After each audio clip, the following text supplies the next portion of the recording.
जयाच्या जनी जन्म नामार्थ झाला, जयाने सदा वास नामात केला, जयाच्या मुखी सर्वदा नाम कीर्ती, नमस्कार त्या ब्रह्म चैतन्य मूर्ती.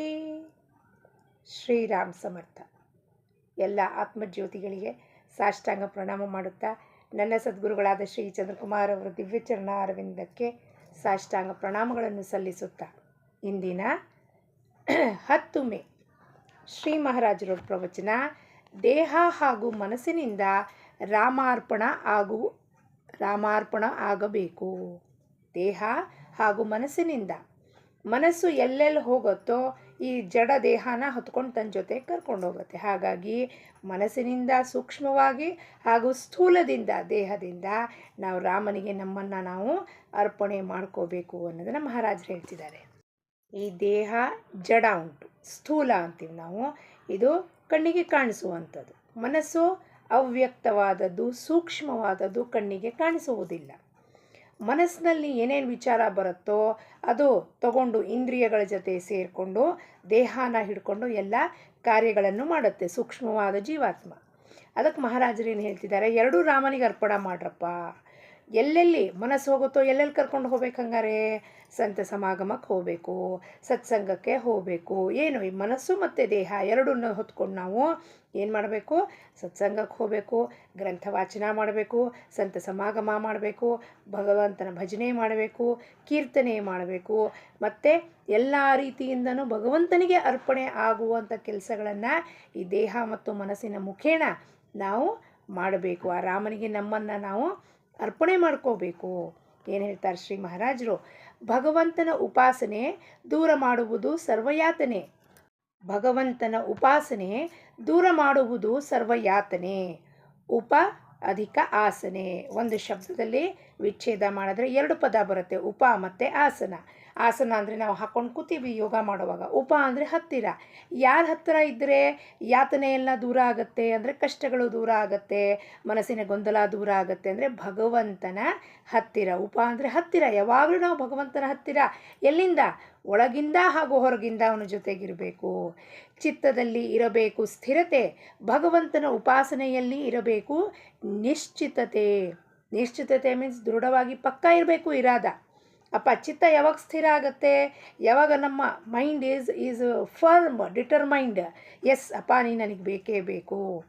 ಬಹಳವಾದರೂ ದೇಹ ಜೀರ್ಣ ಆದರೂ ವಾಸನೆಯ ಸೆಳೆತವು ಬಲು ಕಠಿಣ. ದೇಹ ಜೀರ್ಣ ಆಗಿದೆ ಆದರೆ ವಾಸನೆಯೂ ಹೋಗಿಲ್ಲ. ಇನ್ನು ವಾರ್ಧಕ್ಯದಲ್ಲಿ ದೇಹ ಜೀರ್ಣ ಆಗ್ತಿದೆ, ಇಟ್ ಈಸ್ ಡಿಟೋರಿಯರೇಟಿಂಗ್. ಆದರೂ ಕೂಡ ನಮಗೆ ಸೆಳೆತ, ವಾಸನೆ ಸೆಳೆತ ಹೆಂಗಿದೆ? ಕಲ್ಬತ್ತದಲ್ಲಿ ಕುಟ್ಟಿ ಪುಡಿ ಮಾಡಿ ಅಡಿಕೆನ ಪುಡಿ ಮಾಡ್ಕೊಂಡು ತಿಂತಾರೆ. ಅಡಿಕೆ ಎಲೆನ, ಕೋಡುಬಳೆ ಚಕ್ಲಿನ ಪುಡಿ ಮಾಡಿ, ಉಂಡೆನ ಪುಡಿ ಮಾಡಿ ಬಾಯಿಗೆ ಸ್ವಲ್ಪನಾರು ರುಚಿ, ನಾಲಿಗೆಗೆ ರುಚಿ ಬೇಕು ಇಂದ್ರಿಯಗಳಿಗೆ. ಅಂದರೆ ಅಷ್ಟು ಸೆಳೆತ ಬಲವತ್ತರವಾಗಿರುತ್ತೆ ನಮ್ಮ ವಾಸನೆಗಳು. ಅಷ್ಟು ಸುಲಭವಾಗಿ ನಾವು ಭಗವಂತನ ಪ್ರಾಪ್ತಿ ಮಾಡ್ಕೋಬೇಕು ಅಂದರೆ ಇವೆಲ್ಲ ಅಡ್ಡಿ ಬರ್ತವೆ. ಇದನ್ನೇ ಮನಸ್ಸಿನಲ್ಲಿ ತಂದುಕೊಂಡು ಅನುದಿನ ಭಜಿಸಬೇಕು ಕೇವಲ ರಘುನಂದನ. ಹೃದಯದಲ್ಲಿ ಮಾಡಬೇಕು ಭಗವಂತನ ಧ್ಯಾನ. ನಾಮದ ಹೊರತಾಗಿ ಇರಬಾರ್ದು ಬೇರೆ ಉಚ್ಚಾರಣ. ಬಾಯಿಂದ ಉಚ್ಚಾರಣ ನಾವು ಪ್ರಾಕ್ಟೀಸ್ ಮಾಡಬೇಕು. ಇದು ಒಂದು ದಿವಸಕ್ಕೆ ಸಾಧ್ಯ ಆಗತ್ತೇನ್ರಿ? ಆಗಲ್ಲ. ಪ್ರಪಂಚದ ಎಲ್ಲ ವಿಷಯ ಬಾಯಿಂದ ಮಾತಾಡಿ ಎಷ್ಟು ನಾಲಿಗೆಗೆ ಅಭ್ಯಾಸ ಆಗಿದೆ ಅಂದರೆ ಆ ನಾಲಿಗೆಗೆ ಭಗವಂತನ ನಾಮದ ಉಚ್ಚಾರಣೆಯನ್ನು ಕೊಡು ಅಂದರೆ ಅಷ್ಟು ಸುಲಭವಾಗಿ ಬರೋದಿಲ್ಲ. ಅದಕ್ಕೆ ಸತತವಾಗಿಯೂ ಅದಕ್ಕೆ ಪ್ರಾಕ್ಟೀಸ್ ಮಾಡಿಸ್ಬೇಕು. ನಾಲಿಗೆಗೆ ಹೆಂಗೆ ನಾಲಿಗೆಗೆ ಅದರದ್ದು ರುಚಿ ಹತ್ತಿಸ್ಬೇಕಪ್ಪ ಅಂದರೆ ಸಂತರು ಹೇಳೋದ್ರು. ಸತ್ಪುರುಷರು, ಸಿದ್ಧರು, ಸದಾಶಿವ ಬ್ರಹ್ಮೇಂದ್ರ, ನೆರೂರೆಲ್ಲರ ಸಮಾಧಿ ಇದೆ. ಅವ್ರು ಹೇಳಿದ್ರು ಏನಪ್ಪ? ಪಿಬರೇ ರಾಮರಸಂ ರಸನೆ, ಪಿಬರೇ ರಾಮರಸಂ, ಪಿಬರೇ ರಾಮರಸಂ. ಜನನ ಮರಣ ಭಯ ಶೋಕವಿದೂರಂ, ಸಕಲ ಶಾಸ್ತ್ರ ನಿಗಮಾಗಮ ಸಾರಂ, ಸಕಲ ಶಾಸ್ತ್ರ ನಿಗಮ ಆಗಮ ಸಾರ ಏನಪ್ಪ? ಪಿಬರೆ ರಾಮರಸಂ, ರಾಮನಾಮದ ರಸವನ್ನು ಹೇ ನಾಲಿಗೆಯೇ ನೀನು ಯಾವಾಗಲೂ ಕುಡಿತಾ ಇರು. ಅದರಲ್ಲಿಯೇ ಕಾಯ್ದುಕೊಳ್ಳಬೇಕು ವ್ಯವಹಾರವನ್ನು, ನೋಯಿಸಬಾರದು ಯಾರ ಅಂತಃಕರಣವನ್ನು. ಯಾರಲ್ಲಿ ಇರುವುದೋ ಇಂಥ ನಿಯಮ, ಅಲ್ಲಿ ವಾಸಿಸುವವನು ಶ್ರೀರಾಮ. ಏನೂ ಇಲ್ಲ ಇದಕ್ಕಿಂತ ಹೇಳುವುದು, ರಾಮನ ಹೊರತು ಬಾಳಬಾರದು. ಆಗುವುದೆಲ್ಲವೂ ಆಗಿಯೇ ಆಗುತ್ತದೆ, ಅದೆಲ್ಲ ಭಗವಂತನ ಇಚ್ಛೆಯಿಂದಾಗುತ್ತದೆ. ಏನಾಗುತ್ತೋ ಇವತ್ತು 24 ಗಂಟೆಗಳ ಕಾಲದಲ್ಲಿ, ನಿಮಿಷ ನಿಮಿಷಕ್ಕೂ, ಸೆಕೆಂಡಿಗೂ ಅದೆಲ್ಲವೂ ಸರ್ವಥಾ ಪರಮಾತ್ಮನ. ಈಗ ಹಿಂಗೆ ಕೈ ಮಾಡಬೇಕು ಅಂದರೆ ಅವನ ಇಚ್ಛೆ, ಅವನ ಶಕ್ತಿ ಒಳಗಿಂದ ಹಾಕಿದರೆ ಮಾತ್ರ ಹಿಂಗಿಂಗೆ ಕೈ ಮೇಲೆ ಹೋಗುತ್ತೆ, ಅದು ಅವನ ಇಚ್ಛೆಯಿಂದಲೇ ಆಗತ್ತೆ. ರಾಮರಸಂ ಹೇಳಬೇಕು ಅಂದರೂ ಅವನ ಇಚ್ಛೆ, ಹೇಳಬಾರ್ದು ಅಂದ್ರೆ ಅವನ ಇಚ್ಛೆ, ಕೂಡಬೇಕು ಅಂದರೆ ಅವನ ಇಚ್ಛೆ, ಹೇಳ್ಬೇಕು ಅಂದ್ರೆ ಅವನ ಇಚ್ಛೆ. ಒಳಗೆ ಕೂತಿರೋವನು ಚಲನವಲನ ಮಾಡಿಸದೆ ಹೊರತು ಏನೂ ಆಗುವುದಿಲ್ಲ. ಹಾಗಾಗಿ ಎಲ್ಲವೂ ಅವನ ಇಚ್ಛಾ ಮಾತ್ರದಿಂದ ನಡೆಯುತ್ತದೆ. ಇದನ್ನು ಗಟ್ಟಿಯಾಗಿ ಗಂಟು ಕಟ್ಕೊಂಡು ನೋಡಬೇಕು. ಮನಸ್ಸಿನಲ್ಲಿ ಹೀಗೆ ಅನಿಸುವುದಕ್ಕೆ ಉಪಾಸನೆ ಅನ್ನುವರು. ಇದಕ್ಕೆ ನಾವು ಉಪಾಸನೆ ಅಂತೀವಿ. ಮನಸ್ಸಿಗೆ ಹೀಗೆ ಸತತವಾಗಿ 24 ಗಂಟೆಗಳು ಅನ್ನಿಸುವುದೇ ಉಪಾಸನೆ, ಮೆಡಿಟೇಷನ್. ಏನು ಅಪ್ಪ?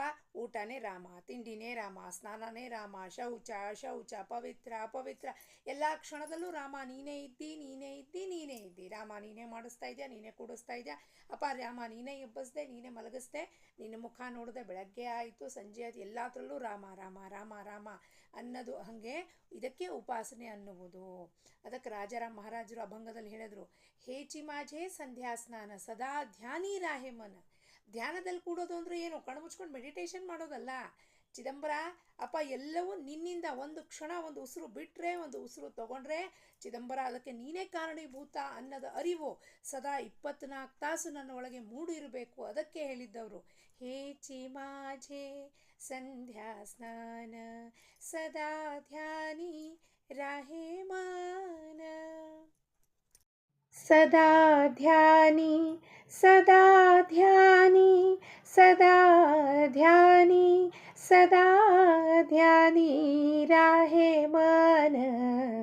ನಿಜ ರೂಪ ತೇ ದೇಖೂನ. ನಿಜ ರೂಪ ನೋಡೋದಪ್ಪ ನಾನು. ಏನು ನಿಜ ರೂಪ ಅಪ್ಪ? ಎಲ್ಲ ನಿನ್ನಿಂದಾನೇ ನಡೆಯೋದು. ಕ್ಷಣ ಕ್ಷಣಕ್ಕೂ ನಾನು ಉಸಿರು ಬಿಡೋದು, ಉಸಿರು ತಗೊಳ್ಳೋದು, ಎಲ್ಲ ಸುತ್ತಮುತ್ತಲ ಇಡೀ ಬ್ರಹ್ಮಾಂಡದ ಸತ್ತ ನಿನ್ನಿಂದ ನಡೆಯೋದು ಅಂದಮೇಲೆ ಈ ಜೀವರಾಶಿನೂ ನಡೆಸ್ತಾ ಇರೋದು ನೀನು, ಓಡಿಸ್ತಾ ಇರೋದನ್ನು, ಕೂಡಿಸೋದು, ತಿನ್ನಿಸೋದು, ಮಲಗಿಸೋದು ಸರ್ವಥಾ ಎಲ್ಲವೂ ನಿನ್ನ ಸತ್ತ ಕಣಪ್ಪ ಅನ್ನೋದು ಅರಿವು ಮೂಡದೆ ಉಪಾಸನೆಯಾಗುತ್ತದೆ. ಯಾರಿಗೆ ಪ್ರಾಪ್ತವೋ ಅಖಂಡ ರಾಮ ಸೇವೆಯು, ಧನ್ಯ ಧನ್ಯ ಅವರ ತಾಯಿಯು. ಸ್ವಾರ್ಥರಹಿತ ರಾಮ ಸೇವೆಗಿಂತ ಬೇರೆ ಲಾಭವಿಲ್ಲ ಜೀವಕ್ಕೆ ಇದಕ್ಕಿಂತ. ರಾಮನಿರಬೇಕು ಮನಸ್ಸಿನಲ್ಲಿ, ಅವನನ್ನೇ ಧ್ಯಾನಿಸಬೇಕು ಮಾನಸ ಪೂಜೆಯಲ್ಲಿ. ವಾಣಿಯಿಂದ ಭಗವಂತನ ನಾಮ, ದೇಹದಿಂದ ಭಗವಂತನ ಸೇವಾ ಕರ್ಮ, ಚಿತ್ತದಲ್ಲಿ ಭಗವಂತನ ಧ್ಯಾನ, ನಾವಾಗಬೇಕು ರಾಮಾರ್ಪಣ. ಇಂತಹ ಸೇವೆಗೆ ಮತ್ತೊಂದಿಲ್ಲ ಸಮಾನ. ದೇಹದಿಂದ ಭಗವಂತನ ಕಾರ್ಯ, ಸೇವಾ ಕಾರ್ಯ ಹೆಂಗ್ರಿ ಮಾಡ್ಲಿಕ್ಕೆ ಸಾಧ್ಯ? ಅಂದರೆ ಏನು ಕಾರ್ಯ ಮಾಡ್ತೀವೋ ಅದೆಲ್ಲವೂ ರಾಮ ಕೊಟ್ಟಿರೋ ಕಾರ್ಯ ಅಂತಾನೆ ನಾವು ಕರ್ತವ್ಯದಿಂದ, ದಕ್ಷತೆಯಿಂದ, ಆ ಪ್ರೇಮದಿಂದ, ಭಗವಂತ ಕೊಟ್ಟಿರೋ ಕೆಲಸ ಅಂತ. ಭಗವಂತನ ನಿಂದು ನೋಡ್ತಾ ಇದ್ದ ನನ್ನ ಕೆಲಸಗಳನ್ನು ಅಂದಾಗ ಹೆಂಗೆ ಮಾಡ್ತೀವಿ? ಕೇರ್ಲೆಸ್ನೆಸ್ಸಿಂದ ಮಾಡ್ತೀವಾ? ಇಲ್ಲ. ಉಪಾಸನೆ ಇರಬೇಕು ದೃಢವಾಗಿ. ಯಾವುದೇ ಕರಾರು ಇರಬಾರದು. ಅದಕ್ಕಾಗಿ ಕರಾರು ಇರಬಾರ್ದು, ಕಾಂಪ್ರಮೈಸ್ ಇರಬಾರ್ದು. ಉಪಾಸನೆ ಗುರು ಕೊಟ್ಟಿರೋದು ಸಾಧನೆಯಲ್ಲಿ there should be no compromise. ಅಂದರೆ ಇವತ್ತು ಮಾಡ್ತೀನಿ ರೀ, ನಾಳೆ ಮಾಡೋದಿಲ್ಲ, ನಡೀತದೆ ರೀ, ಚಲ್ತಾ ಹೇವಲ್ಲ, ನಮ್ಗೆ ಆಲ್ರೆಡಿ ಎಲ್ಲ ಗೊತ್ತಾಗೋಗ್ಬಿಟ್ಟಿದೆ, ಅವ್ನು ಸಿಕ್ಬಿಟ್ಟಿದ್ದಾನೆ, ಇಂಥ ಒಂದು ಭ್ರಾಂತಿಯಲ್ಲಿ ನಮ್ಮ ಉಪಾಸನೆ ಇಡೀ ಜೀವನದ ಕಡೆ ತನಕ ನಮ್ಮ ಉಪಾಸನೆ ಅವನ ಹತ್ರನೇ ಇರಬೇಕು ನಾವು.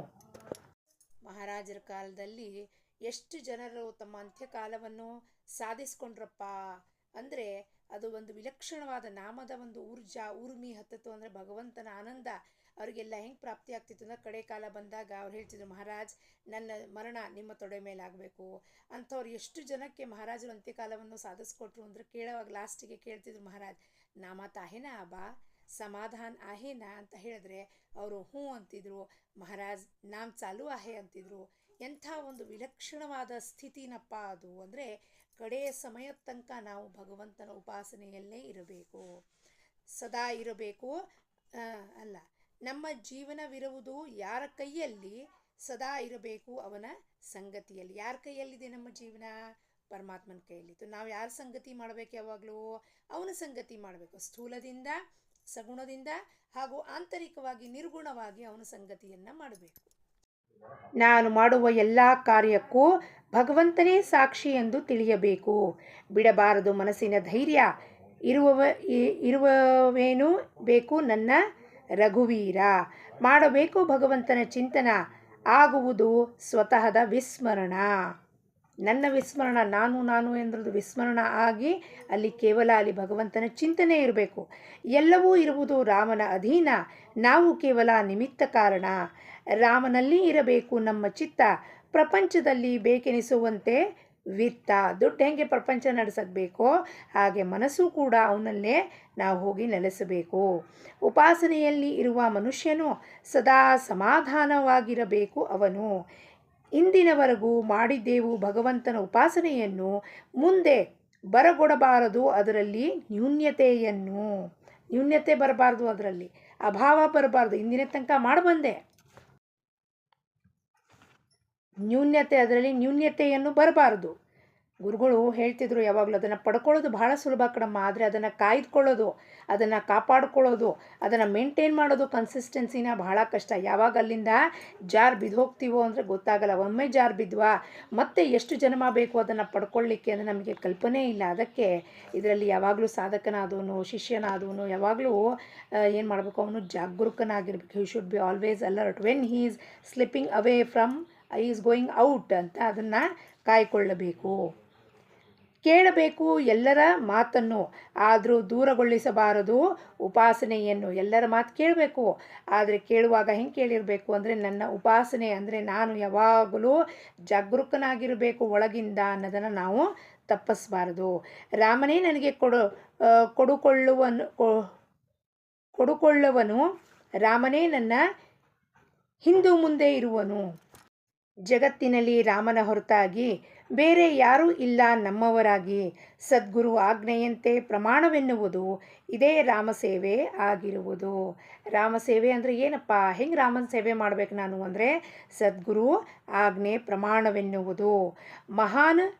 ಮಹಾನ್ ಋಷಿ ಮುನಿಗಳು, ಸದಾ ಸಂತ ಯತಿಗಳು, ಸಾಧು ಸಂತ ಯತಿಗಳು ಒಂದೇ ಮಾಡಿದರೂ ಮುಖ್ಯವಾಗಿ ಇರಗೊಡಲಿಲ್ಲ ಮನಸ್ಸನ್ನು ರಾಮನ ಹೊರತಾಗಿ. ರಾಮನ್ ಬಿಟ್ಟು ಒಂದು ಕ್ಷಣವೂ ಇರಲಿಲ್ಲ. ಸಂತರು, ಸತ್ಪುರುಷರು, ಋಷಿಮುನಿಗಳು ಏನು ಮಾಡಿದ್ರಪ್ಪ? ತಮ್ಮ ಮನಸ್ಸನ್ನು ರಾಮನ ಹತ್ರ ಕಟ್ಟಿಟ್ಬಿಟ್ರು. ಅವರು ಒಂದು ಕ್ಷಣ ರಾಮನ್ ಬಿಟ್ಟು ಅವರು ಇರಲಿಲ್ಲ. ರಾಮನ ಮೇಲಿಟ್ಟು ಪೂರ್ಣ ವಿಶ್ವಾಸ ಮಾಡಬಾರದು. ಉಪವಾಸ ತಪಾಸ ಉಪಾಸನೆಯಲ್ಲಿ ಇರಬೇಕು ನಾವು. ಇದೇ ರಾಮನ ಸಾನ್ನಿಧ್ಯವು. ಸ್ವಾರ್ಥರಹಿತ ಸೇವಾ,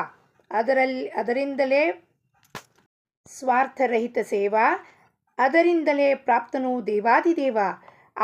ಆಗುವುದು ಏನನ್ನು ರಾಮನೇ ಮಾಡುವವನು ಅದನ್ನು. ಇದೊಂದು ವಿಶ್ವಾಸವು ಸಮಾಧಾನದ ನಿಜ ಮಾರ್ಗವು. ಏನಾಗುತ್ತೋ ಎಲ್ಲ ರಾಮನ ಇಚ್ಛೆಯಿಂದ ಆಗತ್ತೆ ಅಂದಾಗ ಸಮಾಧಾನ ಆಗುತ್ತೆ. ಅದರ ವಿರುದ್ಧ ನಾನು ಯೋಚನೆ ಮಾಡಿದಾಗ ನನ್ನಲ್ಲಿ ಅಸಮಾಧಾನ ಅನ್ನೋಣ, ರೆಸ್ಟ್ಲೆಸ್ನೆಸ್ ಶುರುವಾಗತ್ತೆ. ಎಲ್ಲಿ ಪರಮಾತ್ಮನ ಸತ್ತೆ ಇರುವುದೋ ಅಲ್ಲಿ ಯಾರದು ಸರ್ವಥಾ ನಡೆಯುವುದು. ನಡೆಯೋದು. ಯಾರದ್ದು ನಡೆಯೋದಿಲ್ಲ ಅಂದರೆ ನಮ್ಮದು ಒಳಗೂ ನಡೆಯೋದಿಲ್ಲ, ಹೊರಗೂ ನಡೆಯೋದಿಲ್ಲ. ಎಲ್ಲಿ ಸತ್ತ ಅವನು ನಡೆಯುತ್ತೋ ಅಲ್ಲ, ಅವನ ಸತ್ತ ಮಾತ್ರ ನಡೆಯುತ್ತದೆ. ಆದ್ದರಿಂದ ಭಗವಂತನು ಇಟ್ಟದ್ರಲ್ಲಿಯೇ ಸಮಾಧಾನ ಹೊಂದಬೇಕಲ್ಲಿ. ಇಂದಿನ ಬೋಧವಚನ: ಚಿತ್ತದಲ್ಲಿ ಭಗವಂತನ ಧ್ಯಾನ ನಾವಾಗಬೇಕು ರಾಮಾರ್ಪಣ. ಇದಕ್ಕಿಂತ ಸೇವೆ ಇಲ್ಲ ಅನ್ಯ ಅಂತ ಹೇಳುತ್ತಾ ಜಾನಕಿ ಜೀವನ ಸ್ಮರಣೆ. ಜೈ ಜೈ ರಾಮ್. ಲೋಕಾಹ ಸಮಸ್ತಾಹ ಸುಖಿನೋ ಭವಂತು. Da da da da da da da da da da da da da da da